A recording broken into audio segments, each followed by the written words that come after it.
Reserve bank of India దేశంలోని ప్రభుత్వ private రంగ బ్యాంకుల కార్యకలాపాలకు తగిన నియమాలను రూపొందిస్తూ ఉంటుంది.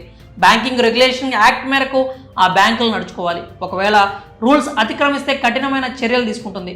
భారీగా జరిమానా విధించడం లేదా బ్యాంకు లైసెన్సులను రద్దు చేయడం వంటి చర్యలకు కూడా ఆర్బీఐ వెనకాడదు. ఈ మధ్యకాలంలో కొన్ని బ్యాంకులు నష్టపోవడం, దివాలా తీయడం వంటి ఘటనలు చోటు చేసుకుంటున్నాయి. 2023లో నిబంధనలకు విరుద్ధంగా పనిచేసిన బ్యాంకులకు ఊహించని షాక్ ఇచ్చింది RBI. Reserve bank of India ఏకంగా 17 బ్యాంకుల లైసెన్సులను రద్దు చేసింది. 2023లో ఆర్బీఐ మొత్తం 17 బ్యాంకులపై కొరడా జల్పించింది. బ్యాంకింగ్ రెగ్యులేషన్ యాక్ట్ కింద రూల్స్ ఉల్లంఘించిన బ్యాంకుల లైసెన్సులను రద్దు చేసింది.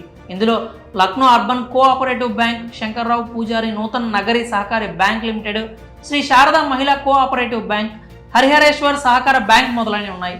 బ్యాంకింగ్ రూల్స్ను అతిక్రమించడం, సరైన ఆదాయ మార్గాలు లేకపోవడం, మూలధనం లేకపోవడం వంటి కారణాలతో ఆర్బీఐ ఈ నిర్ణయం తీసుకుంది. కాగా రిజర్వ్ బ్యాంక్ ఆఫ్ ఇండియా బ్యాంకుల లైసెన్స్ రద్దు చేయడంతో పాటు పలు ప్రభుత్వ, ప్రైవేటు బ్యాంకులకు భారీ జరిమానాలు కూడా విధించింది. మరి ఆర్బీఐ గతేడాది 17 బ్యాంకుల లైసెన్స్ రద్దు చేయడంపై మీ అభిప్రాయాలు ఏంటో కామెంట్స్ రూపంలో తెలియజేయండి.